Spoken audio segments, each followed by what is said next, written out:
Pessoal, todo mundo Olá, já está me Ricardo. ouvindo? Tudo bem? Oi, querido, como é que você está? Tudo bem? Tudo Prazer aí, muito ótimo, o obrigado prazer pelo é meu. convite. E eu que agradeço você estar aqui com a gente. Uhum. E foi muito legal com o Beto, e aí o Beto me passou os dados de como entrar em contato com você, e está aí a gente fazendo a nossa Hoje de live. tarde a gente conversou, ele perguntou É, né? se eu falei, não só já entrei em contato, como já marcamos para hoje. Eu mandei o link para ele, mas Hum, não deve entrar, mas deixa para lá. Mas foi muito É, divertido, foi muito divertido. E as pessoas gostaram muito, né? Foi muito, muito que bom. bom em função do livro que ele lançou no ano passado e tal. Uhum. E agora estou com essa turma que está entrando, a gente dá esperar mais uns 10 minutinhos para a sala ficar um pouco mais cheia, Perfeito. Não, tem mas se tempo, quiser. tem tempo. Não, tem tempo. E depois tem com o Erlanger, né? Você já vai emendar uma com a outra. Mas Erlanger era galinha de casa, não se corre atrás, pode ficar tranquilo. Não, com certeza. É Entendeu? engraçado que eu participei daquela primeira live que você fez com ele há um tempo atrás. Não tem nem muito tempo não, né, o Marcelo?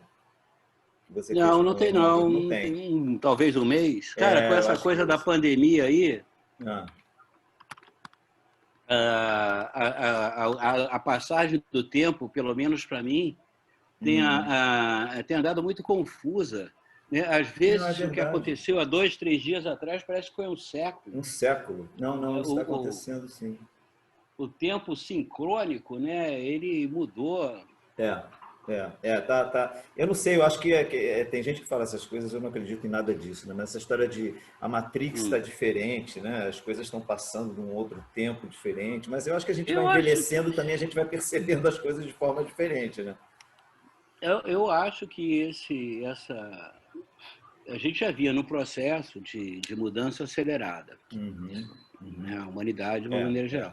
é. Mas eu acho que essa pandemia aí foi como um raio, né? Não, cara, eu Um não sei. breakthrough É. importante. Eu não sei se eu estou gostando de viver esse momento ou não. Eu acho que não. Não, meu caro, não existe o gostar ou não gostar. É a mesma coisa. Eu não concordo com o Oceano Atlântico, porque ele Uhum. nos separa da África, ele é muito salgado, enfim. Mas ele está lá, né? Não tem jeito. Estará lá permanentemente, É, para bem e é. para o mal. Então, Uhum. eu vivo as circunstâncias. Mas é muito engraçado isso, porque claro que acho que você tem um ano Hum, mais que eu de idade, hum. a gente veio de uma época assim que era um pouco mais romântica, né? As coisas agora estão muito cruas, né? Estão Não, nós muito somos baby boomers. baby boomers, isso mesmo, somos baby Eu, boomers. cara, mais romântica.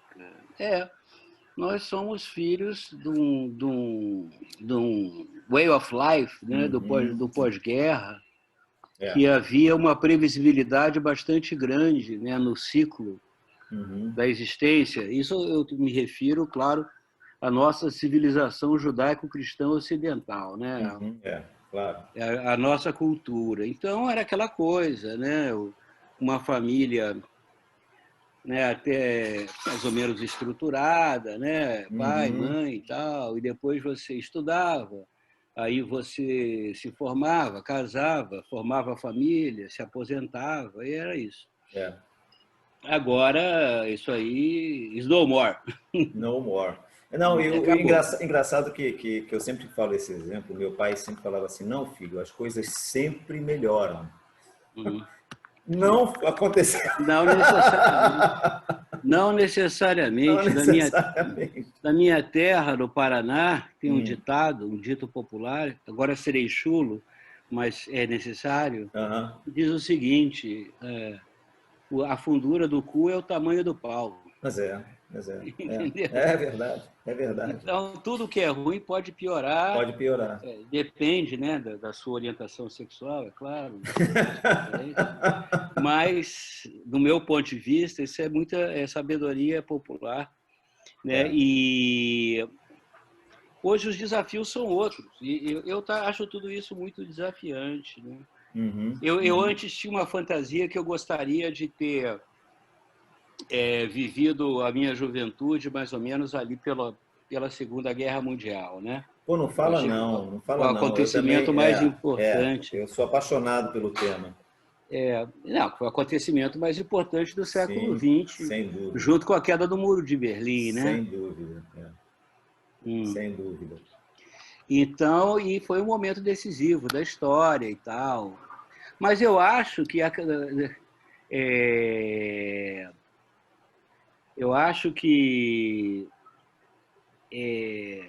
Noves Fora, eu acho que está valendo muito a pena estar vivendo esses dias, né? Como eu É falei, óbvio que assim, eu eu não sou sei um se eu cara gosto ou se não, né? privilegiado. Gostar ou não é uma escolha, Não é uma mas escolha, pois é, mas... eu procuro aprofundar e entender, como é que eu digo, formular em cima do que está acontecendo, né? Então, nós Bom, é vivemos claro que foi, eu fico meio puto, porque foi um ano que me frustrou uma série de projetos que eu tinha, né? Por causa dessa Não, loucura. De também, você, né? pronto, também, com Todos certeza, nós. vocês estavam com o Mas show aí, andando e tal, né? mas você vê, isso aí, nós somos até, de certa forma, privilegiados. A grande maioria das pessoas não tem nem onde ficar, digamos assim, de quarentena, Não, né? é verdade. Isso que me preocupa. É dramático. Entendeu? É complicado, né? A gente olha para o nosso próprio umbigo, mas se você tiver Não, olhar o eu lado sempre assim... fui um cara muito preocupado com o conjunto, né? Eu Eu sei, até escrevi mas normalmente as pessoas fazem isso, olham para o seu próprio umbigo e olham para suas próprias aflições e Não, tal, é né? natural, é bem racional isso, não tem nada demais. Isso é um comportamento mais do que humano. Mas eu escrevi aí um ensaio para um livro, como é que seria o mundo depois do Covid, organizado pelo José Roberto Castro Neves. Várias pessoas muito importantes escreveram, a exceção, o Merdinha fui eu mesmo, mas ele me encarregou da sociedade. E eu acabei intitulando meu ensaio dizendo o seguinte: eles continuam não usando o black tie. Numa referência àquela peça do Guarnieri. Do Guarnieri. E depois eles não usam black tie. O Eastman filmou lindamente com o próprio Guarnieri e a Fernanda Montenegro. E eu falei, olha, o problema, o que não vai mudar é que aqueles que não usavam black tie vão continuar não usando black tie. É óbvio que eu faço outras especulações, né? Mas é basicamente isso, né? Infelizmente. Mas, Marcelo, enquanto a gente vai aquecendo, as pessoas vão Isso aqui é uma conversa entre amigos. Não, com certeza. Quando der 10 horas, você dá a badalada aí, a gente começa. Mas eu queria... quem já entrou se deu bem, né? Pois já ouviu um papo, né? Tá um papo bom aqui. Eu queria ouvir um pouco de você. Eu não sabia que você tinha montado a Phlox. Me fala um pouco sobre isso. Aí naveguei no site. Me conta um pouco. A Phlox é uma produtora de conteúdo digital. Achei bárbaro aquilo. Eu não tinha ideia. Eu sempre fui muito ligado em tecnologia, principalmente em tecnologia, né, digital. E o Cacete Planeta, nós chegamos a ter uma empresa chamada Tabanet, Tabajara Networks, que era assim, the state of art. É mesmo? A gente já fazia streaming e essas coisas no final dos anos 90. Caramba, a empresa era tão bem sucedida que a gente tinha um andar inteiro em Ipanema. A gente produzia conteúdo digital até para o BNDES, para a Mannesmann, Belgo Mineira, enfim, tinha vários clientes. Aí a Globo, naquela época, não existia nem a Globoplay. E a gente fazia cross-mídia. Nós éramos várias coisas, cross-mídia. Eu sempre fui um cara muito ligado em tecnologia e eu não sou aquele cara frustrado como engenheiro ou economista.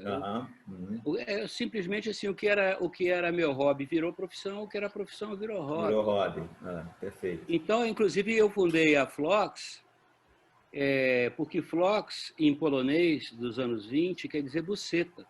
Que delícia.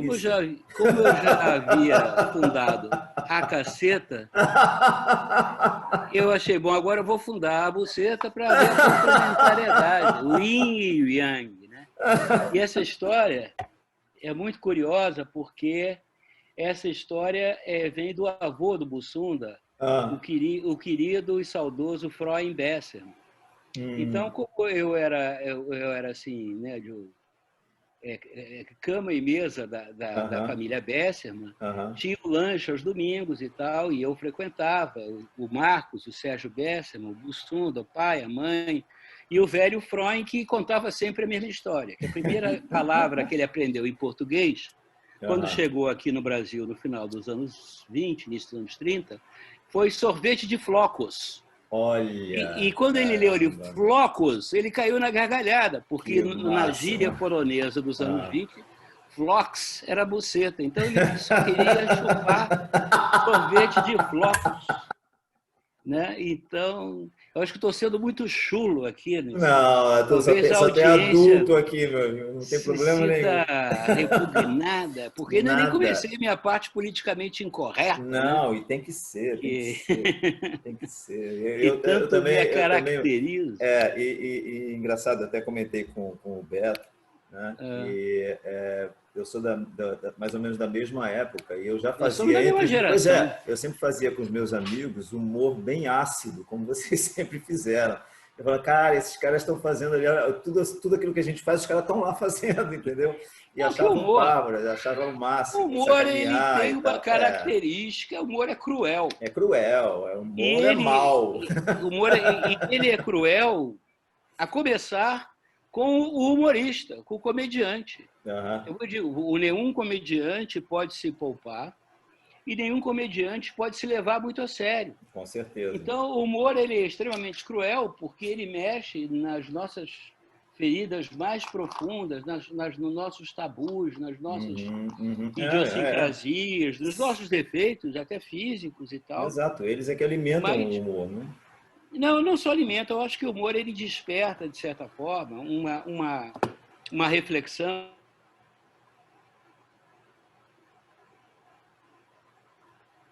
Marcelo, deu uma travada.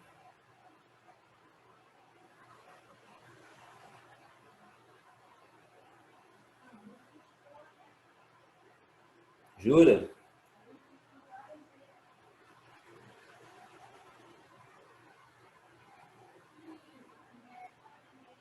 Quê? Menos como os pentecostais, né? Eles levam as escrituras ipsis literis, né?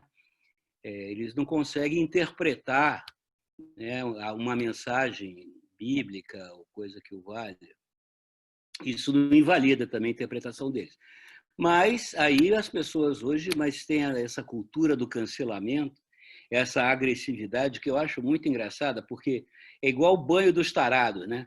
O sabonete cai no chão, todo mundo encosta a bunda na parede. O primeiro que abaixa para pegar, né, é logo devidamente sodomizado pelo coletivo. Quer dizer, a sociedade é composta de vestais, né, de pessoas impolutas, que jamais tiveram nenhum escorregão na vida, não cometeram nenhum engano, não disseram nenhuma impropriedade.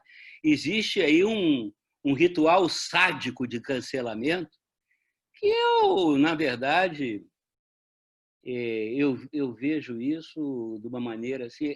Isso só me certifica o que eu já sabia, né? O conjunto da humanidade é atrasado, é bárbaro, é inculto, é bestial, tem um cultivo ódio, né? E tem muita dificuldade de se aperceber disso, né? Então, o que se há de fazer, né? A humanidade, a internet apenas veio a confirmar o que a gente já suspeitava, né? Como disse Humberto Eco. 90% das pessoas são imbecis. Inclusive, nesse grupo, eu modestamente me incluo. Mas eu não sou assim um cara tão agressivo, tão irado, como as pessoas até às vezes acham. Não, às vezes por exemplo, eu tenho que me segurar muito. A minha esposa me segura muito, porque assim, a gente vai ficando mais velho, a gente vai ficando... Eu agora não, agora eu estou conseguindo trabalhar um pouco isso na minha cabeça, mas a gente vai ficando mais intolerante, né? Com aquela coisa do tolerância zero, né? Mas Mas, eu... e você quando sai à rua, né? Aqui onde eu moro, então, é um negócio engraçado que eu moro no interior de Cabo Frio, vamos dizer assim, é uma parte Que bem beleza. distante do centro de Cabo Frio. Que E quando eu beleza. saio, eu pego logo a rodovia, saio do meu condomínio e pego a rodovia. E as pessoas fazem os maiores atrocidades, assim, você anda 100 metros, você vê pelo menos 10 transgressões às leis de trânsito e à educação. Aí eu já começo a pipocar e a minha esposa segura, não adianta.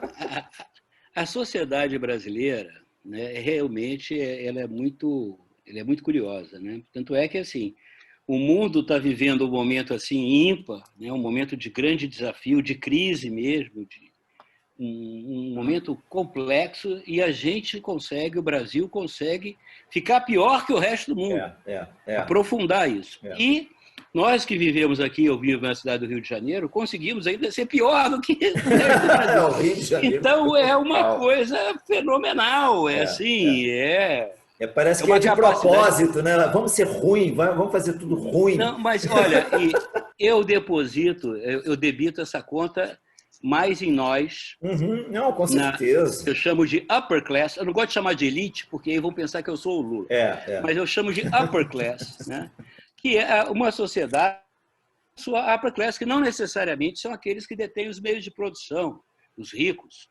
São também os intelectuais, os professores, os atletas, os artistas. É toda uma pleiade de pessoas que compõem a nata daquela sociedade, que tem o ônus da glória, mas o bônus da glória. O bônus da glória. Mas tem o ônus de dar os guidelines, dar as indicações, né? Então você tem uma sociedade. Então essa responsabilidade não é dos pobres, dos miseráveis, que tem que cavar o seu pão de cada dia, não tem tempo para outra coisa. Não tem tempo para então, ser pensadores, nós, né, que no Brasil não tem intelectual, né? Intelectual brasileiro é uma contradição em termos. Verdade. Nós não temos, como dizia o Meló Fernandes, nós não temos inteligência, nós temos burrícia. Temos burrícia. Mas nós somos muito remplis de soi-même, né? Nós nos achamos todos intelectuais, nós achamos todos... Um empáfia impressionante. Mas não fazemos porcaria nenhuma, porque uma sociedade que, em pleno século XXI, tolera que 50% dos brasileiros não tenham esgoto, que foi uma conquista do século XIX, é uma sociedade que de sociedade não tem, de civilidade não tem nada. Não tem nada. Né? É uma sociedade básico, que não tem o básico. Uma sociedade que admite que determinadas pessoas ocupem o mais alto tribunal da nação, pessoas que claramente não têm nenhum compromisso com o escrúpulo, com a justiça, e estão lá. Né? E isso em outros poderes, no legislativo também, no executivo, no nível municipal, federal, estadual, enfim. Essas pessoas estão lá porque a gente deixa. A gente deixa e foi construído ao longo da história que ali era o local de oportunidade, né? Não é. Porque se não fosse assim, né, as pessoas não iriam para tentar se locupletar e, enfim... Claro, mas essa é uma deformação, mais uma deformação da nossa sociedade, da nossa vida, que tem uma coisa curiosa. O Brasil, e agora na pandemia, com as lives e tudo, nós temos quadros brilhantes. Temos cientistas brilhantes, artistas brilhantes, temos pensadores brilhantes, temos funcionários públicos brilhantes, comprometidos. Nós temos todo um universo de pessoas capazes, brilhantes, com bons propósitos. Elas têm uma coisa todas em comum, meu caro. O que é? Estão todas a 200 mil quilômetros do poder. É verdade. A capacidade de intervenção na realidade dessas pessoas é por quê? Né? E por que isso? Né? É curioso. E a gente permite isso e continua permitindo, né, Marcelo? Permitindo. O João Moreira Salles, ele define isso muito bem. Ele tem um texto que chama-se Reflexões sobre uma do ano passado, e que é um texto brilhante sobre aquela pichação que tem aqui no Rio de Janeiro, falando assim, não fui eu. Não fui eu. E aí o João, que é um cara que eu acho que é mais conta bancária. Com certeza. Moreira Salles, a gente já pensa em cifrão. Não, tanto ele como o Valtinho e o irmão. Os 4 irmãos são maravilhosos. Mas o João, ele fala isso, que no Brasil, a gente, quando eu cheguei já estava assim. Não, isso não é... Não, nós temos responsabilidade, sim. Eu sou de esquerda e não tenho nada a ver com isso. Eu sou de direita e não tenho nada a ver com isso. Então, todos nós temos a ver com tudo isso, né? Com tudo isso. As coisas estão como estão porque nós deixamos que elas assim ficassem. Então, eu quero aproveitar em Sancha para apresentar a vocês aqui o meu amigo que me convidou para essa noite aqui, desse debate, que sustenta esse grupo de pessoas interessadas em cultura, interessadas em literatura, interessadas em saber as coisas do mundo e que volta e meia convida imbecis do meu quilate, que é para poder fazer o intermezzo com as pessoas brilhantes que venham aqui frequentar esse espaço. Mas eu saúdo a cada um de vocês, e vocês tinham proposto até um temário, né? Mas eu não sei se a gente transforma isso aqui num happening, numa bagunça. Uma bagunça. Mas como você é o professor, eu respeito muito o professor. Eu sou não, mas eu acho que na bagunça a gente pode colocar vários temas na bagunça. Agradecer a sua presença, inclusive. E, se você permitir, se as pessoas quiserem também intervir, como a Carmen aqui falou, o jeitinho carioca, né? Os outros todos foram boa noite, acho que já foram dormir. Já foram dormir, deram boa noite, botaram a touca. Essa nossa prosa aqui, de repente, não deu sono. Mas tem aqui a Daiane, Regina, a Alessandra, a Carmen, Milene, todo mundo escondeu a cara. Devem estar devendo na polícia. O cara que esconde a cara está devendo. A Bruna Nunes... As mulheres, elas não fizeram cabelo hoje. Esse mas mas isso... Nós não somos machistas. Tem aqui o Ricardo Pastore, aqui, que apareceu. O grande Ricardo um violão Pastore. Atrás, depois ele vai tocar para a gente. Então. Gustavo Brasil, o Jáziro Soares, a Silvia Grijó. Grande todos poetisa, aqui poeta, já. Né? Pois é, coitada. Tem figuras muito interessantes aqui. Tem figuras muito Gostaria, interessantes. Eu acho que as pessoas que gostam de ler, gostam de escrever, elas são pessoas realmente especiais. Deixa eu te contar um pouquinho. Desde o ano passado eu criei esse grupo de escrita criativa no WhatsApp. A gente hoje tem cerca de 200 pessoas. É claro que é aquela história, tem que ser 200 pessoas, mas ativas mesmo, então um número bem reduzido. Mas, e aí eu comecei, com a minha história, eu sou publicitário de formação, trabalhei com texto a minha vida inteira, né? 40 anos quase trabalhando com texto e tal. E aí eu comecei eu publiquei um livro em 2015, participei de várias antologias e, enfim, editei duas outras antologias interessantes também. E aí eu comecei a criar um grupo de mentoria, né? Para puxar essa galera, tem uma galera tão grande, tão boa, tão interessada em escrever, né? E tem certa dificuldade, não só técnicas, porque técnica não torna ninguém escritor. Não. Mas, ainda assim, sabe, as pessoas terem alguém que pudesse dar a mão a elas e falar assim, não, vamos embora, você tem capacidade, vamos desenvolver isso aí. E eu criei esse grupo, né? E dentro desse grupo eu faço mentoria para algumas pessoas também.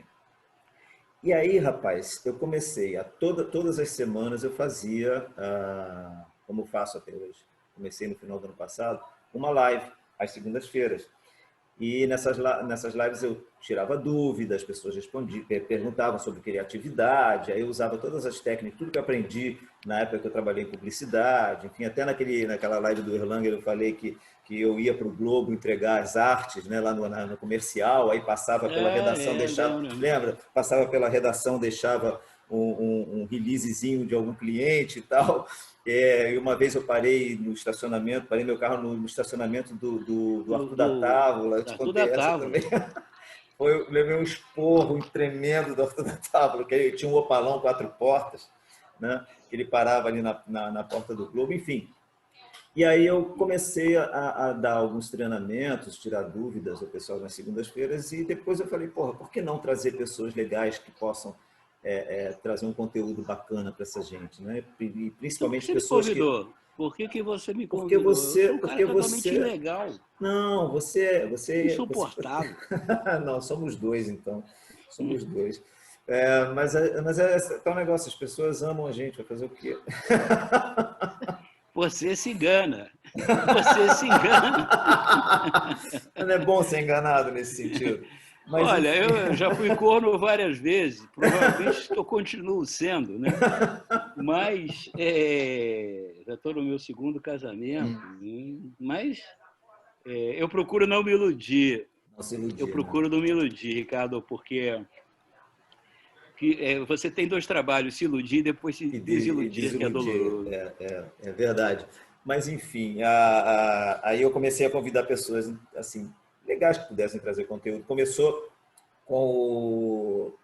foi com o Patrick Santos, que trabalhou com você, né? O Patrick Santos, lá da Jovem Pan. Claro. Depois a gente teve inclusive quem viabilizou o Patrick Santos foi a Edna Mancusi, que está aqui, né? A gente. Depois teve o Doc Comparato, teve o Marcelino Freire, teve aquele ator Felipe Fogosi, que faz umas graphic novels fantásticas. Ele é lindo. O Felipe Fogosi era lindo. Eu acho assim, esteticamente falando, eu só compararia ele ao padre Fábio de Mello. Porque o padre Fábio de Mello, ele tem um aplomb, ele tem uma construção, o torso dele. E ele se veste, ele é um homem de extremo bom gosto. Não, o Fábio de Mello às vezes me lembra o Julio Iglesias no início de carreira, né? Aquela elegância. Eu tenho um pôster do padre Fábio de Mello no meu armário. Em corpo inteiro. Corpo inteiro, né? Às vezes, à noite, eu tenho que levantar para ir ao mictório e eu vejo o corpo do padre Fábio de Mello ali, desnudo. Eu tenho que virar um pouco o rosto. Virar um pouco, senão você pode não pecar. Uma heresia. É uma coisa assim. Mas é um homem privilegiado, assim, né? Na categoria dos carecas, eu colocaria o Karnal também. Não, o Karnal, né? O Karnal, que com a sua... É o mais acaciano dos brasileiros, né? Como eu digo, né? Um filósofo brasileiro também é uma... Ele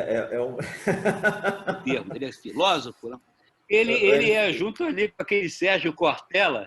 É pau a pau com o Sérgio Cortella. Tem outro campeão de obviedades.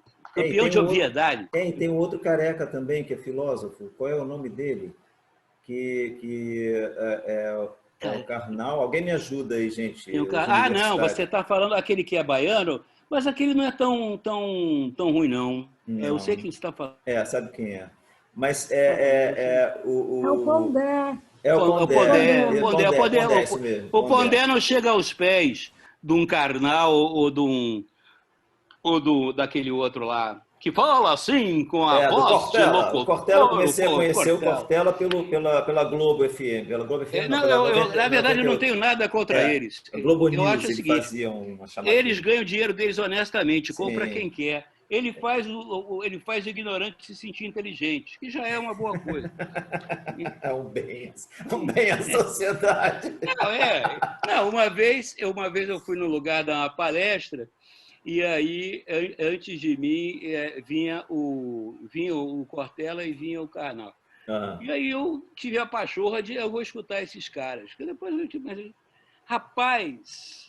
um auditório lotado até a tampa, e os caras falavam lugares comuns, encadeados, assim, as pessoas babavam.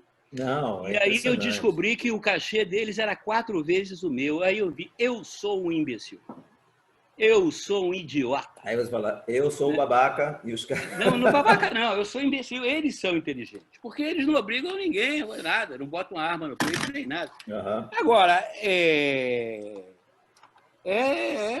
eu fico com maior raiva, né, da conta bancária deles e da minha incapacidade, né, de praticar a picaretagem intelectual. Né? Não, e eu acho engraçado que o cara ainda por cima tem um nome, né? Karnal.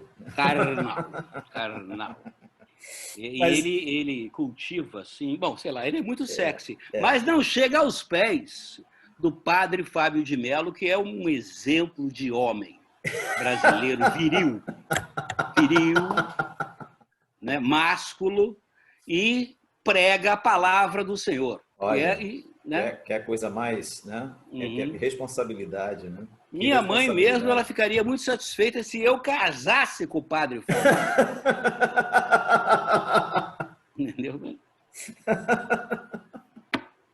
Eu tenho outra orientação sexual. Outra orientação, senão até você tentaria, né? Gostou do termo orientação sexual? Orientação sexual essa mata a pau, né? Isso é de 1980, né? Não, hoje, se você não falar orientação sexual, você está sendo absolutamente politicamente incorreto. Eu não sei, a orientação se diz hoje, Marcelo, nos fala outras coisas, não? Tipo... Orientação sexual. De gênero, pessoas, orientação de gênero, não? Não, são pessoas de diversas orientações sexuais. Nesse meio tempo eu fico desorientado. Eu, durante uma época da minha vida, eu tinha uma orientação sexual que eu só praticava sexo com ornitorrincos fêmeas, ornitorrincas, né? Mas era uma coisa complicada, porque o ornitorrinco é um animal sistêmico. É um marsupial que tem bico de pato, é peludo, pé de pato, e é muito complicado praticar sexo com uma ornitorrinca e eles moram muito longe, estão todos na Oceania. Era mais uma coisa platônica. Eu pensei que você fosse falar que... Eu estou perturbando a tua aula. Orientação sexual, você pensou que... Eu já imagino que você fala assim, você fazia sexo com você mesmo, né? Na época do onanismo adolescente. O onanismo, pois é. Aí você falou bem. Porque LGTB... Tem que ter, né? Por que não tem os onanistas? Por que não tem os onanistas? Ora, por que os onanistas? Isso é uma discriminação. Temos que fazer um movimento... Por que não tem a passeata dos onanistas? Pois é, vamos providenciar em cima do carro de som do onanista brasileiro. Agora, como dizia também o meu querido amigo finado Ivan Lessa, se todos os onanistas do mundo se dessem as mãos, deixariam de sê-lo. As pessoas não estão entendendo nada. Não, absolutamente nada. Eles não viram a maconha que a gente fumou antes de começar a live. As pessoas não estão entendendo patavina. Não, eu tenho certeza que estão, sim. Tem gente que está entendendo muito, sim. Ai, Deus. Mas voltando, quer dizer, deixa eu só voltar mais uma vez só o temário, vamos falar do temário. Não, mas peraí, deixa eu falar sobre a Flox. Eu estava dando uma navegada na Flox, porque não só pelo nome me interessa o assunto, mas também pelo que ela é como empresa. O escopo da empresa. Você que é um cara que lê pra caramba, já escreveu, escreve, enfim, por que a Flox não tem nada na área editorial? Nós temos. Me conta, o que você chama em área editorial? Você chama simplesmente em fazer. No meu canal eu tenho um programa chamado. Você tem o Pensata. Pensata. Nós estamos investindo muito Nós estamos investindo muito na vertente educação e cultura. Então nós temos o canal do Peninha. Nós temos um canal de geopolítica com o Thiago Aragão. Nós vamos lançar um canal agora de geografia com o Marcelo Mota. O que eu acho, Ricardo, é que, por exemplo, o Peninha, o fato dele ter um canal lá, o Buenas Ideias, o Não Vai Cair no Enem, levou, por exemplo, ao aumento muito grande da venda dos livros dele. Inclusive, ele agora lançou recentemente o Dicionário da Independência, enfim. Legal. O próprio, no meio digital, tem uma coisa muito curiosa. Quando o cara faz sucesso no meio digital, ele volta 600 anos para trás. O que ele faz? Ele lança um livro. Né? Porque o livro é um objeto muito curioso. Você não sei se está vendo aqui. Eu tenho uma biblioteca, eu tenho alguma coisa em torno de 5 a 6 mil livros. O que agora isso porque eu fiz um descarte agora de 2 mil livros. Aliás, quem quiser livros, tem livros excelentes que eu vou dando, vendi alguns. O livro, na minha opinião... Você vai fazer o sebo do Marcelo. Mas tem no estante virtual, tem o sebo do Madureira. Ah, legal. Meu sebo é bom, quer ver?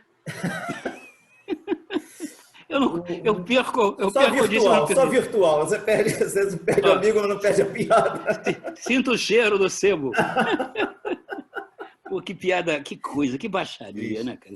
Que coisa horrível. Os seus alunos devem estar chocadíssimos. Olha, o Ricardo tem nada a ver com isso, é um cara educadíssimo.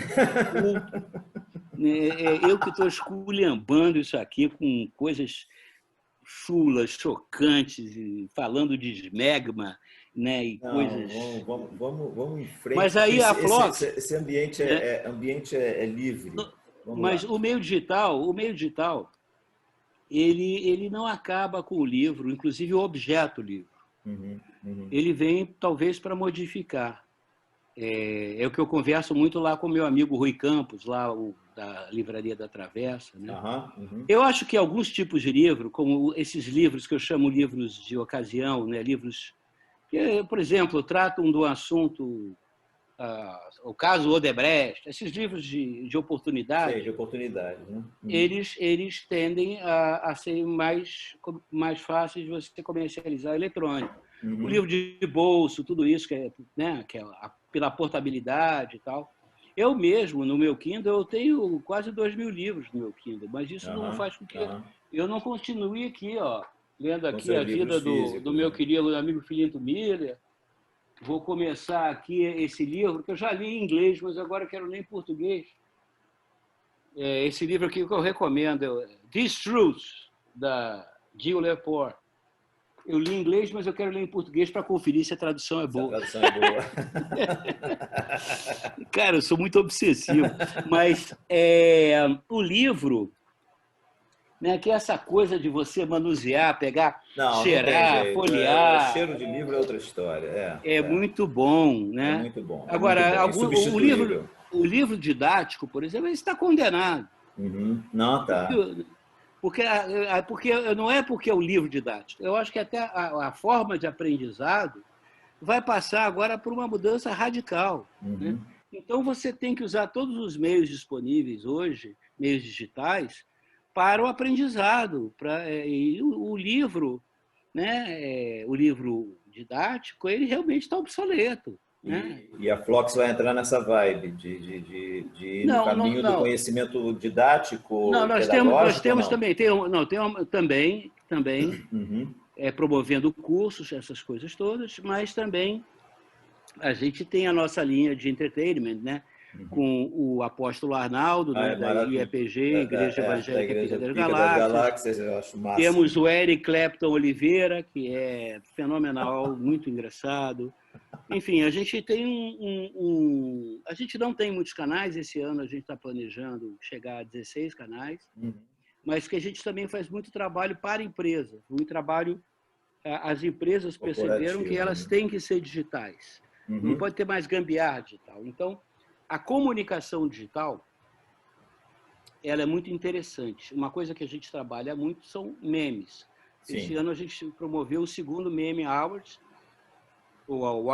que é um sucesso mundial. A gente repercute isso no Vale do Silício. Que bárbaro. E por quê? Porque o Pedro Paulo Magalhães e eu, o sócio, o gestor, nós sacamos que o meme, ele, muito mais do que isso, há 4 anos atrás, o meme é uma forma de comunicação, de linguagem. Sim. Principalmente de advertisement. Então, o meme, ele tem uma gramática própria, ele tem uma sintaxe própria, ele tem, e ele é muito compacto. com uma capacidade de viralização muito intensa. Muito intensa. O meme seria o mesmo que o haikai seria para a poesia. Uhum. Ele tem sutilezas, né? Ele tem leituras subjacentes. Né? O haikai, o japonês, ele é feito nos caracteres japoneses. Então, aqueles caracteres formam um desenho também, né? Que é a coisa impossível de se fazer em outras línguas. Né? Em outras línguas. Mas isso não deixa, por exemplo, os haikais do Paulo Leminski, os próprios haikais feitos pelo Milor Fernandes, que o haikai ele tem também uma gramática, né? Tem todo um ordenamento poético e formal, né? que torna uma forma bastante complexa de poesia. Né? Bom, o meme, que a gente trabalha muito, a gente sacou que o meme é uma forma muito mais do que fazer coisas engraçadas. E mesmo fazer coisa engraçada é muito bom, porque... sim. Mas você pode... Hoje em dia, por exemplo, o vocábulo, entre aspas, de meme para morte, quando você quer falar morte na língua do meme, você bota aqueles negões carregando aquele cachorro. Exatamente. Isso significa morte. E você tem vários outros signo, vocábulos. Um signo para a morte é aquele. Isso aqui no Uzbequistão, em qualquer lugar. Exatamente. Você tem o maior exemplo disso, maior ícone, maior mesmo, né? O negão do WhatsApp. Exatamente. Não é? Não com certeza. Exatamente, com certeza. Com várias formas de interpretação. Exatamente, com várias aplicações. Aplicações, é a mesma coisa que você pegar o vocábulo eu assisto. Né? Eu assisto no Jardim Botânico, eu moro no Jardim Botânico. Eu assisto ao filme. Né? Eu aprecio a obra do filme. O verbo assistir ele tem vários significados. O negão do WhatsApp ele tem vários significados. Podem ser funestos, como podem ser prazerosos. E isso é uma coisa extraordinariamente rica. Outra coisa, Ricardo, que a gente entende hoje, é que a própria linguagem audiovisual, hoje as crianças, talvez meus netos não sabem escrever bem letra cursiva. No entanto, eles sabem editar. Olha. E a edição também é a gramática. Daqui a alguns anos, o nego vai fazer análise sintática, com não de texto, sim de imagem, mas de áudio e vídeo, que é muito mais complexo. Né? Áudio, vídeo e emoticon, né? Também. O emoticon eu acho assim, também é verdade. O desafio, um dia eu tentei fazer um texto só com emoticons. Puta, jura? Né? Mas não funcionou. Não funcionou. Agora eu uso muito mas eu uso quando tem que brincar, né? Os stickers. Eu faço stickers com a minha cara, então eu tiro fotos em várias posições e boto um texto. Eu mando. Não, o meu, assim, não vale texto. Você pode fazer até os stickers, que chamam de figurinha, mas não vale texto. A brincadeira é justamente você usar a imagem, né? E elas encadeadas fazerem sentido, né? Fazerem sentido. É difícil. Não, eu imagino. Agora, então a Fluxus a gente trabalha muito para empresas, para think tanks, porque que é que eu ia te falar? Hoje é muito importante, mesmo vocês que são ligados à literatura, porque hoje a plataforma principal de comunicação entre os seres humanos, muito democrática, com todas as suas virtudes e defeitos, é a internet. Então não pode haver uma negação da internet. Não, isso sem dúvida. É uma forma, inclusive,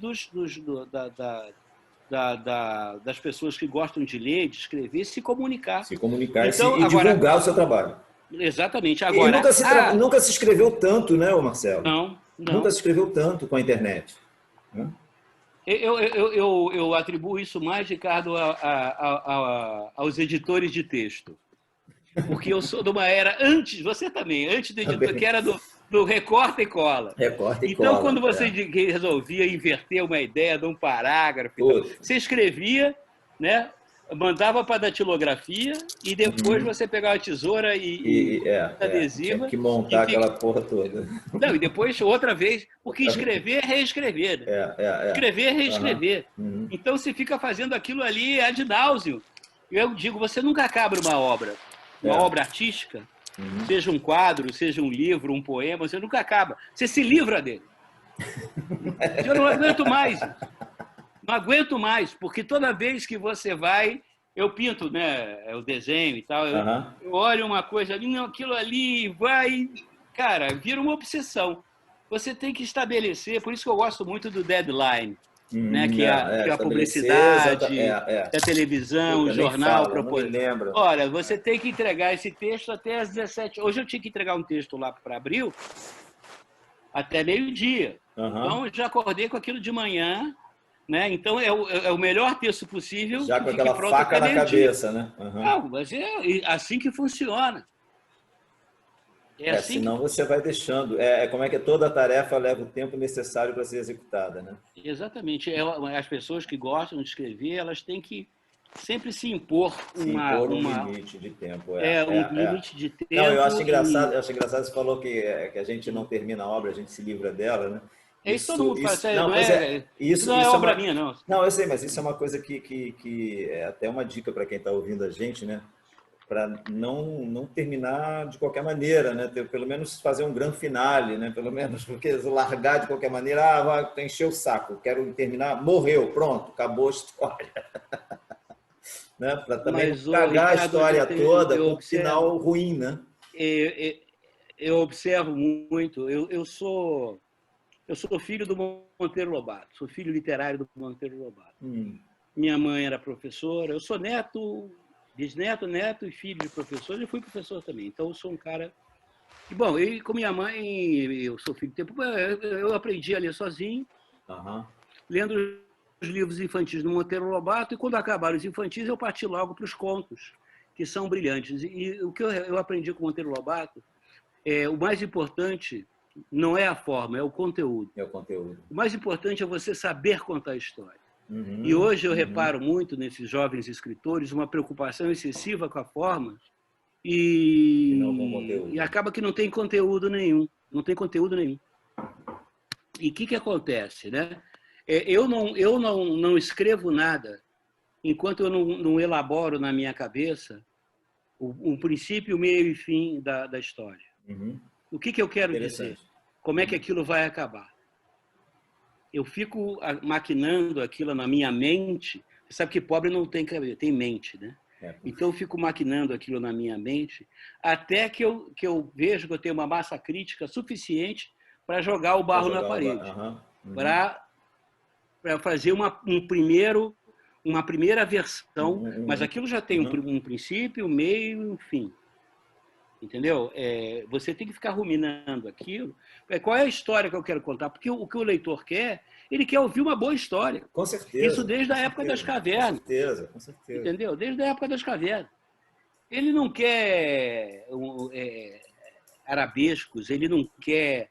aí que o bom escritor você tem que ser exato nas palavras, entendeu? O texto tem que ser limpo. E isso é um belo texto. Aquele que não tem nada de mais, nem nada de menos. Né?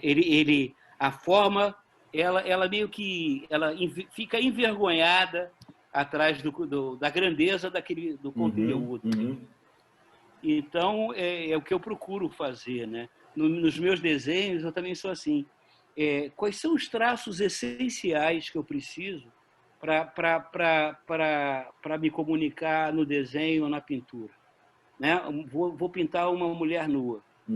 Quais são os traços essenciais que levam a pessoa a perceber ali se é uma coisa erótica, o que eu quis passar ali, entendeu? Então, assim, eu quero o essencial. Eu quero só o essencial. Só o essencial. E isso vem de encontro até Esse é que é difícil. Isso é que é difícil. Eu vejo muitas pessoas que tentam disfarçar a sua incompetência em contar histórias com textos rebuscados. Os caras, sabe, viajam na gramática, na busca por palavras difíceis, e, na verdade, é para esconder a incompetência em contar a história. Né? Ricardo, ser escritor é contar histórias. Exato. É contar histórias. De história, não tem outra coisa. Era uma vez uma vaca Vitória, soltou um pum, acabou a história. É que eu sempre aprendi.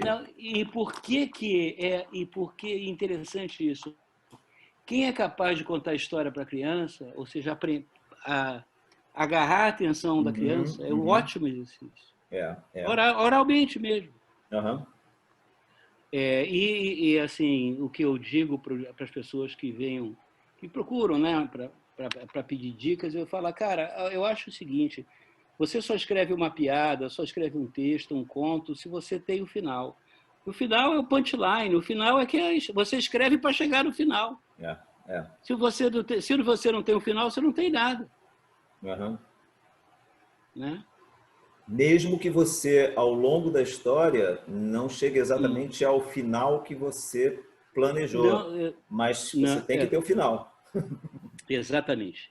Não, você tem que ter o mapa, a rota, mas no caminho você vai encontrar intempéries, né? Vai encontrar tempestades, vai encontrar calmarias, vai encontrar... Por isso que eu digo também, outra coisa fundamental é escrever todos os dias. É igual fazer ginástica, é igual lavar o rosto, escovar os dentes, tomar banho. Para você se achar um escritor, mesmo que seja diletante, você tem que escrever todos os dias. Não existe esse papo de inspiração. Imagina se o neurocirurgião, né, chega um cara todo com a cabeça arrebentada, não, hoje eu não vou operar. Hoje não estou inspirado. Não estou inspirado. Ou o sapateiro, né? Você chega lá com o sapato furado, tem que fazer a meia sala, o sapateiro, hoje eu não estou inspirado. Hoje não vai dar certo. Eu vou falar, né, na old style, é coisa de viado, né? É coisa de viado. Exatamente. Não, aí tem que botar a mão assim, né? Hoje não, você tem que escrever todo dia. O Milor, que aprendi muitas coisas com o bom Milor, ele fala, rapaz, tem que escrever todos os dias. E outra coisa, de vez em quando você tem que acertar. Hein? Agora, você só vai acertar se você escrever todos os dias. Todo dia. É igual fazer loteria, né? Você um dia acerta. Minha avó falava, olha, se você não jogar, aí que você não vai ganhar mesmo.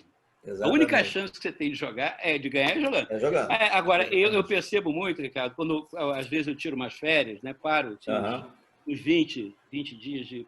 É igual fazer ginástica. Para você voltar, você volta todo enferrujado. Todo enferrujado, exatamente. Quanto mais você faz, melhor você fica. E vamos agora, deixa eu agora abrir aqui para o pessoal. Eu tenho 4 pessoas que querem fazer perguntas para você. E aí a gente vai conversando ao longo, vai falando um monte de coisa, falando merda, vai falando coisa boa, enfim. Eu estou quase cancelando a live com o Erlândio. Pô, cancela. Ele não vai ficar chateado. Eu prometo que depois eu faço uma live com ele. A gente faz uma segunda rodada. Pode ser também. Mas aí sem essa plateia aí, foi só nós dois. Só nós dois, né? Pessoal chato, fica olhando, né? Tudo. Né? Fica inibindo a gente, né? A gente não pode falar bobagem. Não pode falar bobagem nem nada. Mas deixa eu abrir aqui primeiro o microfone da pessoa. A primeira pessoa que vai fazer pergunta é a Edna, lá de São Paulo. Opa, Edna, deixa eu abrir seu microfone aqui. Ela já abriu lá. Ela é a primeira a chegar. Eu falo que ela é minha auxiliar de palco nas lives. Não, ela mora longe, cara. Ela mora em São Paulo. Ela sai cedo de casa para chegar na hora e acaba chegando mais cedo. Você não sabe, tem gente de Manaus aqui. Mas fala, Edna, prazer ter você. Tem. Boa noite, Marcelo. Oi, então, eu queria saber se você tem um perfil literário que você prefere ou você é mais eclético, lê assim de tudo?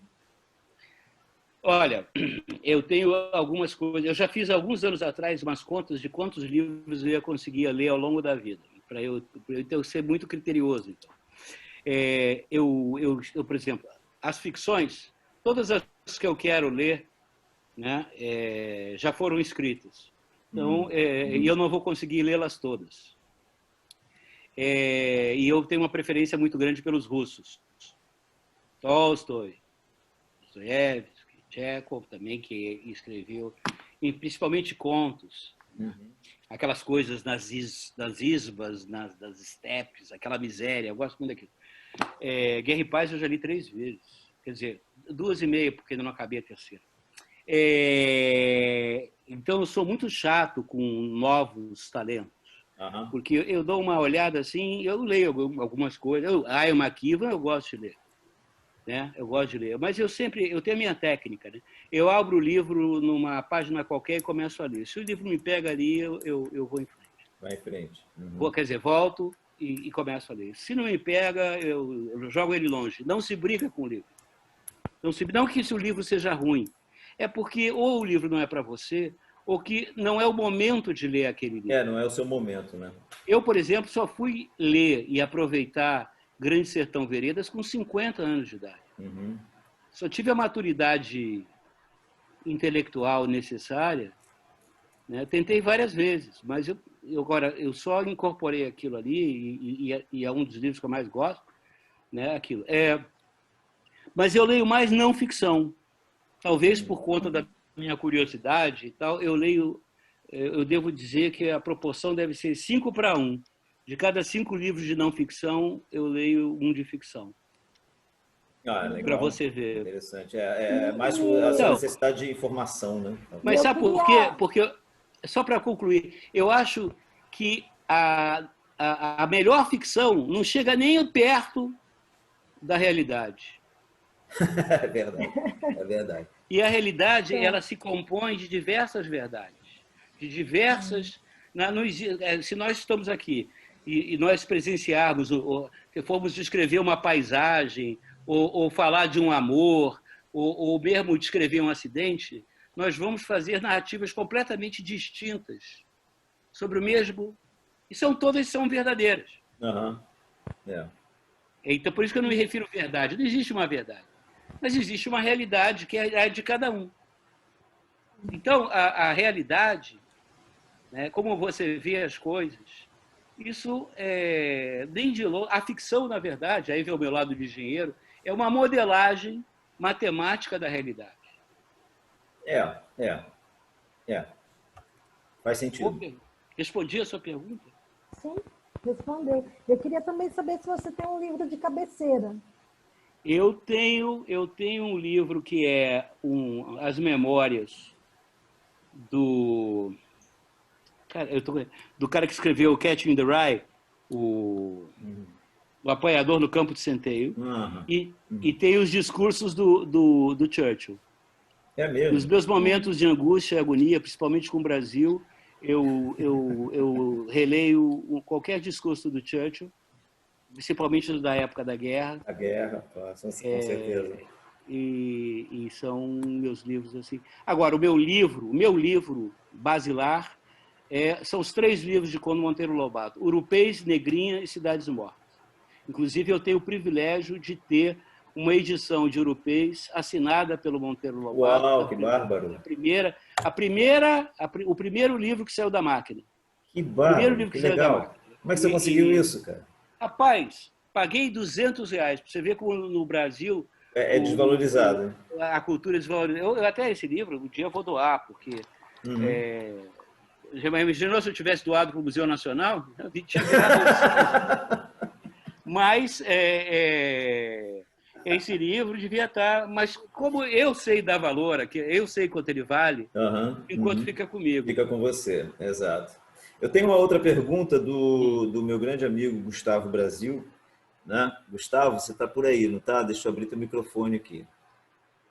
Está aqui, ó, com a mão levantada. Tá lá ele. Olá, estão me ouvindo? Estou sim, Gustavo. Legal esse fundo que você conseguiu. Você está no hall do prédio aí, de porteiro, está trabalhando de porteiro hoje. Estou fazendo um bico aqui noturno. Fazendo um bico de porteiro. Dona Maria, por favor. Obrigado, Ricardo, pela chance de fazer uma pergunta para o Madureira, que é um cara que eu admiro muito, gosto muito do trabalho, não só do Caceta em conjunto. Essas coisas são meio complicadas de falar aqui. É complicado, né, Gustavo? Caceta em conjunto é meio estranho, né? Mas, quer dizer, a gente já viu que você é um cara, assim, devorador dos livros, da literatura. Uma coisa que sempre me assombra, né, quando eu tento escrever, né, porque eu sou um cara assim mais... Eu fico aqui assistindo as aulas do Ricardo e tal, mas eu fico mais... Eu sou arquiteto, né, então eu fico mais na minha, assim. Mas eu admiro muito, gosto muito.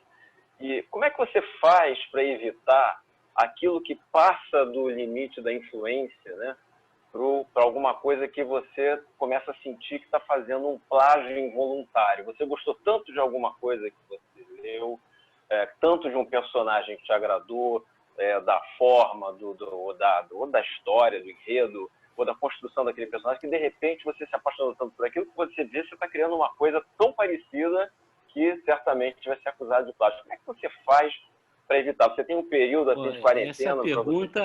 Essa pergunta é fantástica. Não há quarentena. Eu fui amigo de uma grande artista plástica, uma gravadora brasileira, chamada Faiga Ostrova. Não sei se você conhece, Faiga Ostrova. E eu Minha mãe tem uma aquarela dela. Que beleza, boa. Então, ó, vale uma grana. Legal. A dona Faiga falava o seguinte, eu conversava muito com ela, qual é o problema do artista, né? O problema do artista é a sua arte. A primeira pessoa que o artista tem que se surpreender é com ele mesmo. Cara, como é que a minha mente doentia foi pensar uma piada assim, tão extravagante e tão coisa? Né? O problema do artista é você assim, mas isso eu já fiz. Você está sempre insatisfeito, você está sempre inquieto. Você não quarentena? Jamais. Não, você está sempre agoniado no por fazer. Né? O por fazer é o que te move. Senão você vira aquele pintor lá de Miami, aquele cara, eu descobri aqui, isso aqui vai me né? Eu descobri uma fórmula, né? Como é o nome daquele cara que pinta aqueles quadros horrorosos? Mas que vende a doida. O brasileiro? Romero Brito. Romero Brito. Quando você começa a se repetir, quando você...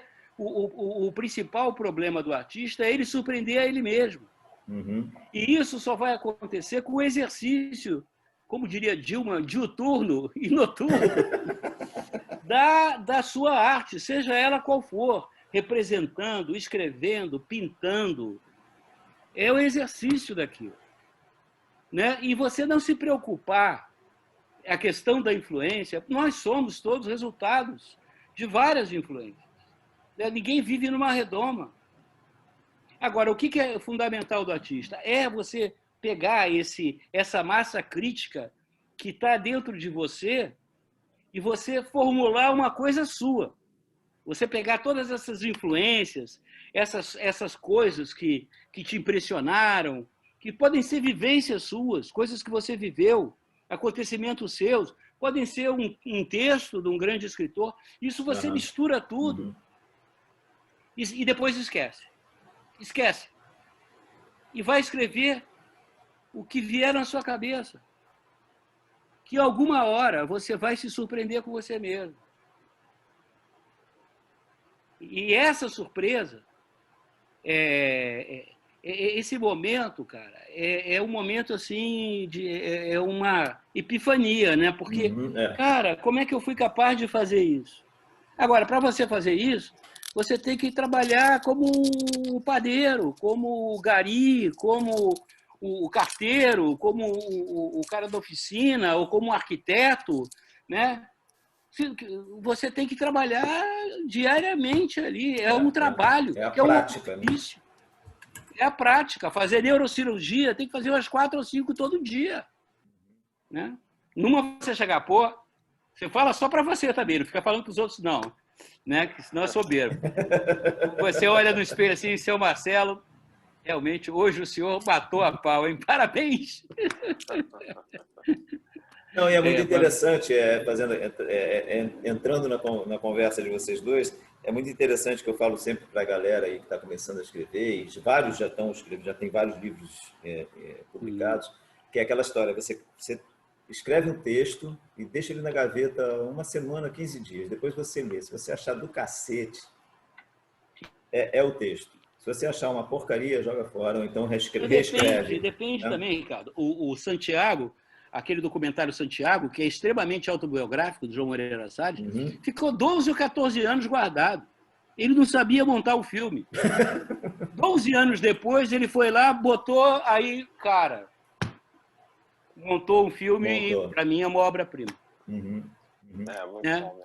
E o Gustavo queria falar alguma coisa sobre o Homem e o Minto. O Agamenon Mendes Pedreira. Eu me amarro no Agamenon, assim, acho que essa sua verve, assim, voltada... Não, é minha e do Hubert, né? Quem escreve é Quatro Patas. O Hubert foi meu colega de faculdade, né?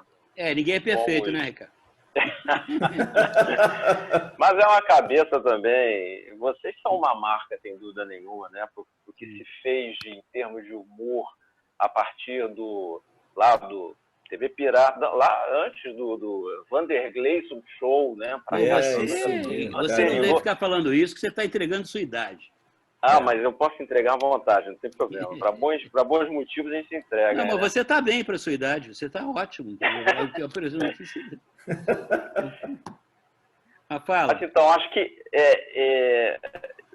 teve algum livro que você tenha lido desses tantos? Porque eu até tinha preparado aqui uma introdução para a pergunta, desculpe se eu for um pouco chato, mas é que hoje em dia as pessoas, quando discordam da sua opinião, querem demolir sua opinião, mandam você estudar história ou ler um livro. Só existem essas duas respostas, né?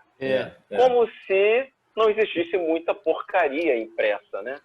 Estudar história já é outra coisa, que vai depender do professor, da escola, etc., da época que você está estudando, né? Mas quando você lê um livro e você se surpreende com aquilo que você leu, você é capaz de mudar uma opinião sua já cristalizada sobre alguma coisa muito polêmica por causa disso? Sem dúvida. É como pensa o Keynes. O Keynes falava, quando eu vejo que eu estou errado, eu mudo de opinião. Na mesma hora. Aliás, a coisa que eu mais gosto é conversar com pessoas. Conversar, né? Não é debater, não é brigar e insultar. Pessoas que pensam diferente de mim. Quem diz que eu estou certo? Quantas vezes na minha vida eu já estive errado? Né? Na verdade, não é errado nem certo. É um percurso, é uma trajetória. Agora eu estou escrevendo um ensaio, né, para um outro livro, um livro que mudou a minha vida. Então, cada um dos autores tem que escrever qual é o livro que mudou a minha vida. Eu escolhi o Manifesto Comunista. Não pela obra em si, mas porque ela representou na minha vida. Sim. Porque trouxe consigo toda a literatura marxista-leninista que eu li. Exato. E você vem de um berço comunista, né, de certa forma. Eu vim do Partidão. Pois é, eu vim do finado Partidão. Eu sou pró-soviético, PCU, enfim. Aí, na verdade, eu vou contar um pouco da história da minha vida, da minha formação. Eu não estou julgando se o livro é bom ou ruim. Eu estou dizendo, mas esse livro mudou minha vida, mudou. Mudou, claro que mudou. Não é nem a obra, é uma obra panfletária do Marx e do Engels. E Marx e Engels escreveram coisas muito boas. Nós estamos aqui há exatos 1 minuto e 10 segundos. A gente está aqui, olha, você já vai começar do Erlanger aí. A gente não tem mais tempo, não. A gente pode até marcar depois uma outra, uma continuação, porque o papo está ótimo. Eu me senti super contente e honrado. Eu estou à disposição de vocês. Sério mesmo, não é bom? Não, vamos marcar uma coisa. Eu sou uma pessoa muito solitária.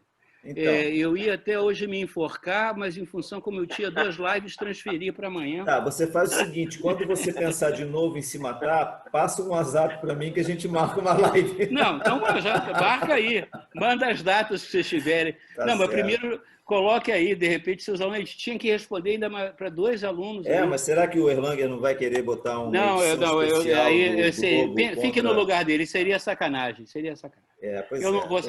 Eu não sacaneei vocês. Exato. Vamos deixar essas 2 perguntas penduradas para o próximo bate-papo. Tá? Se você quiser, pode mandar também escrita que eu respondo. Depois eu fico para o próximo bate-papo. Melhor é o bate-papo, essa coisa. Melhor é o bate-papo. Mas a próxima vez a gente vai direto para o bate-papo. Fica de lenga-lenga. Exato. Fica essa chatura aqui, Ricardo. Muito obrigado. Um beijo grande. Muito obrigado, gente. Beijo a vocês todos. Um beijo a você, Ricardo. Muito obrigado mesmo, de coração. Um abraço forte. Dá um abraço no Erlanger também. Tchau. Não, isso não. Isso é coisa de viagem. Não dá não, né? Pois é. Tá certo. Um abração, Marcelo. Um abraço. Obrigado. Um beijo. Tchau.